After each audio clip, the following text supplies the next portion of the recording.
Hey guys, Shocky here, bringing you guys a new video. Today I'm going to be bringing you guys my Blackwing deck that I actually got second yesterday with. There was a player pool of I think like 10 people or something like that, so it was more people than the last time when we had 7, so it was really nice. We got to go to 4 rounds and then cut to top 4, so it was really good. And I actually got second using Blackwings, and I was going to use Bujins, but I decided not to use the Bujin deck. I just really wasn't feeling confident with it against my Yosenju matchup or anything like that, and which is good because I ended up facing a Yosenju deck in the first round, and then Nick in the second round, who was using Yosenjus, which you can see his deck list here on the channel if you want to check that out. He ended up getting third, so I only lost to one thing, and that was Necros. I lost to the same guy twice, and I attribute that to the fact that I only saw in 3 games with side decks, I only saw 1 side decked card out of 6 in the whole matchup. So I saw 1 shared ride in 3 games, which is really annoying. So yeah, I lost to him in the finals, and I lost to him in Swiss rounds. And my first round of top 4 was actually against Nick again, so I faced Nick twice. And it didn't matter which one of us won, so we just kind of played without siding or anything like that, and the reason why is because we share cards anyways, so it wouldn't have mattered if I won or he won, but I did end up winning without side decks, because Blackwings are really good. So I'm going to go through my deck list and what I used, and this is a little bit different than my old Blacklist video. I was just trying to do some stuff, and I wanted to, Blackwings have a really bad matchup against Yosenju, so I needed to make a deck that could beat Yosenjus, and I still felt good about beating other things. In my final round, going before top 4, to get into top 4, I actually faced Zombie Synchro, so I was able to beat that deck with this also. With only siding 1 card that I didn't end up seeing anyway, so it didn't really matter. But yeah, let's get started. So we have 3 Chris. Chris is going to be your main monster. You're going to want to get Chris out as soon as possible. He cannot be destroyed by spell trap cards once per turn, so you can play him in Torrential Tribute, or you can play him Dark Hole, something like that. He's really good like that, and he's the reason why I won, because the Yosenju guy, in the first round, it was game 2, and he had Torrential set, I guess, but he went out to Phantasmal Dragon, and he knew I had Chris in my hand, so he went out to Phantasmal Dragon, and I top decked the Dark Hole, which was disgusting. And if I would have had any other Blackwing, because I had 900 life points, and he had 300 life points, if I would have drew almost any other card, I would have lost, because he could have Torrential Tributed. So Dark Hole plus Chris was the perfect play that I needed to actually take that victory there. So yeah, we got Chris, 3 Chris. Chris is really good, 1900, so with your Black Whirlwind, you're going to be able to search anything. We have 3 Shura. Shura is going to be one of your main search targets for the Chris, because it is 1800. It allows you to play on the Black Whirlwinds on the next turn, so really good. When he destroys a monster, you get to summon a Blackwing with 1500 attack or less from your deck, which is going to allow you to synchro summon into a 7 without even ever playing a monster, and that monster can attack, so it's really good. Then we have 2 Bora. A lot of people run 3 Bora. I think 2 Bora is good. You don't really need another one. He can switch someone from your hand if you control another Blackwing, and he does piercing damage, 1700 attack, so he's another target to get. With the Chris to set off plays, you can go for OTKs by using him with the getting the Black Whirlwind effect. So really good.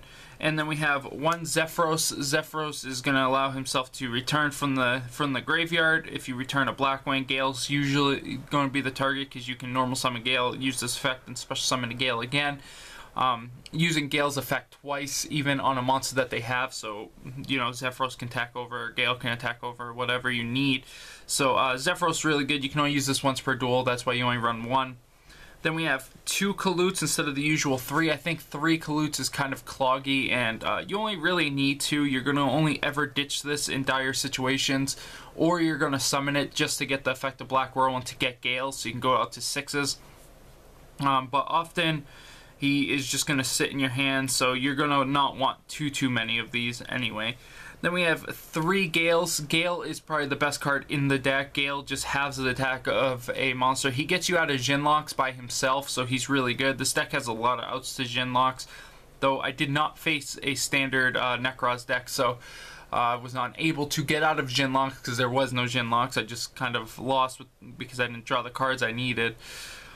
But he's really good. He's going to allow you to synchro. He expresses himself from your hand, and he just has the attack of good monsters. Then we have 2 Blizzard. Blizzard is literally the best card in Blackwings. He just allows you to special summon a level 4 or lower Blackwing from your graveyard in defense position. And then you can sync up and you can go into Nothung, and Nothung is the best synchro that you can go into. He just allows so many plays that he's just really, really good. OTKs are very possible just by having him, and a couple other cards. With Black Whirlwinds, you can just win the game by himself. So he is really, really good, and you want at least 2 of them. I would say 3 is a little bit too much, but 2, because you can search them out, is just really good. And then we have 1 Pinaki. Pinaki's not very good. You're going to only get him really when you use Shura's effect to get him out, and then you can synchro, and then he Shura replaces himself essentially if you didn't have the Black Whirlwind. So you can get a big plus off of him with Shura and go into a level 7, so it's really good. And then we have 1 Orochi. Your Orochi is really good because he can special summon himself if you control a Blackwing, and also he allows you to go from Nothung into Hawkjoe, and then Hawkjoe to special summon your Nothung, and then you get another normal summon, so you can go into another Blizzard or something, and then go into another 6 like Goyo or something. Just allows all the plays off of this 1 card, and a lot of people aren't actually running him in Blackwings, but he is the main catalyst for the OTK, and you can actually get him off of summoning your Blizzard, so it's really good because you're not going to want to get your Pinaki. So definitely you're going to want to get Orochi. He is really good. And then we have 1 Dark Arm Dragon, also a card that Blackwings aren't really running, but you can control your graveyard pretty well with this deck, so you're going to want something like Dark Arm Dragon. He did win me a game, so Dark Arm Dragon is definitely a prime choice. Against Yosenju's in round 1, this was the key card. I summoned him and I was able to destroy all the back rows, including a Mirror Force, so yeah, Dark Arm Dragon is really, really good. And then that is it for the monsters. 19 monsters, I believe, so pretty good. Then we have 3 Black Whirlwinds. Black Whirlwind is going to be the key card in the deck. Just allows you to get more Blackwings whenever you summon a Blackwing, so really good. 1 Mass Change. You're going to be able to go out to Dark Law with this deck. I was running 3 Mass Change with my other deck, but I think 1 is fine. Then we have 2 Pot of Dualities, just going to allow you to get through your deck, and people go, oh yeah, but you can't special summon. But often this card is worth using, even if you can't special summon, just for the fact that you do have Black Whirlwinds, which are going to allow you to get Kalutes and stuff. So if you can get the right plays, you can still do a lot of damage with just this 1 Pot of Duality. So it's really good, and I don't use Allure of Darkness because I don't want to actually get rid of any of my dark monsters. The only viable target would be probably Kalute, but I don't even want to do that, and this deck runs fine without it. So 1 Regeki just to clear their board, and then you can go for OTKs. 1 Book of Moon, flip their face downs, you know, and out to the Jinlock and out to them XYZing, stuff like that, so really good. 1 Soul Charge. Soul Charge is going to allow us to not only control our graveyard, but get out whatever we need at the time. 1 Dark Hole. Dark Hole, once again, can clear the board just like the Regeki, but your Chris doesn't die to this, so it's pretty much a Regeki if you have Chris. 2 Icarus Attack. Icarus Attack is you tribute one of your Winged Beast monsters to destroy any cards on the field. As long as your opponent controls 2 cards, you use this, and then you can destroy both of their cards. A very key card, something I did not see once against Necros, which is kind of annoying. 2 Breakthrough Skill, something I also didn't really see against Necros. I saw 1, but Breakthrough Skill is really good. I put it in for the Kama matchup, but it's also good against a lot of other things. This stops Uni-Zombie, which was in the zombie matchup, and also it stopped 1 Valkyrie, so... But wasn't very good because I wasn't drawing against Necros, which is really annoying. 2 Mind Crush. Mind Crush is going to stop a lot of things, and it's really good in a very lot of matchups, so definitely want that. 1 Solemn. Solemn is going to just stop your opponent from special summoning monsters, really good. One Ring of Destruction. Ring of Destruction didn't really do too much because I only used it once, I think. I didn't really draw it too much, but Ring of Destruction is a really good card. You can just push for that little bit of damage and then go for the OTK or something like that, so it's really, really good. One Bottomless. Bottomless is just going to get rid of those special summon monsters or things that you can't deal with. One Torrential Tribute, because Chris can survive a Torrential Tribute, so it's really good. And then one Vanity's Emptiness, which is the reason why I beat Necros in that first game. I did flip this, and I also beat Zombie Synchro because I flipped this while I had Dark Arm Dragon and I think it was a Armor Master, so he couldn't do anything after I flipped that. So that's it for the main deck. We'll go into the side deck, in which I only had 11 cards in my side deck. I had 2 Compulses, and I noticed, and I took 1 card out, and I didn't replace it because I felt that would be unfair. So, yeah, the double Compulse in the side deck is because I was really tired when I was putting the deck together. So we had 1 Mass Change 2 just to give us that second option into the Dark Law. 2 Shared Rides. The only card I saw against Necros was one of these Shared Rides in 3 matchups. Then we have 2 Mystical Space Typhoons because Mistake is a thing and I could lose to that. A couple other cards I kind of lose to if somebody had lose 1 turn or something like that. I do have a pretty hard matchup. Also against anybody who's using Pendulum Monsters, I would have wanted to bring this in along with the what is it called? The Icarus Attacks. Sorry. Blanked out there. Then we have 1 Compulse. Compulse is just going to be returning monsters that I can't deal with, like Beazle, because I can't really get over Beazle, so I needed an out to that. 1 Mirror Force. This is for the Yosenju matchup. I can bring this in. 3 Light Imprisoning Mirrors, because I can bring these against the Satellar Knights or any other light deck if somebody's playing Light Swarms or something like that. 1 Mask of Restrict, just in case anybody was playing Tribute Sun. I could have brought this in against Necros, but I chose not to in any of my games. Didn't really matter because I didn't see any of that stuff. 1 Mind Crush, I brought this in most of the time. I mean, I faced Yosenjus and Necros, so I brought that in a lot of the games. And then 2 Anti-Spell Fragrance, which I also did not see when I was playing against Necros. I only brought it in against Necros. I didn't need it in the other matchups, so... and then we will, and then the other card I would have ran, but I was trying to trade for one before the tournament and I would have put it right in, and that was Skill Drain, though it wasn't actually really that relevant. It could have been relevant, but it didn't end up being that relevant, and yeah, running with 14 cards, but that's my other side deck card. And a lot of people might say, why are you going to run that in Blackwings? Because it's really good, and a lot of your effects are synchro summoned, like you're just getting a bunch of attack out in Kalutes, so you don't really have that many effects. It does affect things like Blizzard or Gale, but for the most part it's not going to really affect you if you can, you know, shut down all their effects of Satellar Knights or something like that, because a lot of your monsters are higher than Satellar Knights. If you have a Chris against Satellar Knights and you have Skill Drain, you're way ahead. So yeah. We have 1 Dark Law.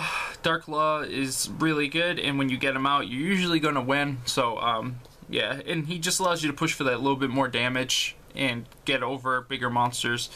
We have 1 Anki, and that's just in case you had one of your Synchro monsters out and you couldn't go into Dark Law, because Dark Law is a 6, so you need something else that you can go into. Plus 2800 attack and 14 direct damage is relevant if they only have 14 left. You can go into Anki and attack directly for that. Gets over a lot of stuff, so it's really good. We have 1 Cowboy, just push that for that little bit more 800 damage. We have a lot of chimp damage in the deck. 1 Exciton Knight, he's just going to destroy the field. Doesn't really hurt you most of the time, so you could definitely do that. 1 Castell, because you can actually use Icarus attack with Castell, which is really good. Though I did not go into any of these except for Cowboy. 1 Silent Honor, once again, didn't go into any of these except Cowboy in the whole tournament, so they're still there because they are a possibility. 1 Armades. Armades, I did go into. Armades is really good. Just stops them from using anything. You can push for that 2300 damage. 2 No-Thungs. No-Thung is, like I said, your main card that you want to get out to. You're going to go for Blizzard often when you summon Chris, just in case. Especially if you have the Icarus attack, you're going to get the Blizzard, because you can Icarus attack, destroy the back row, summon the Blizzard, and you didn't lose anything except for your Icarus attack, but then that's a 1 for 2 card, so it's really good.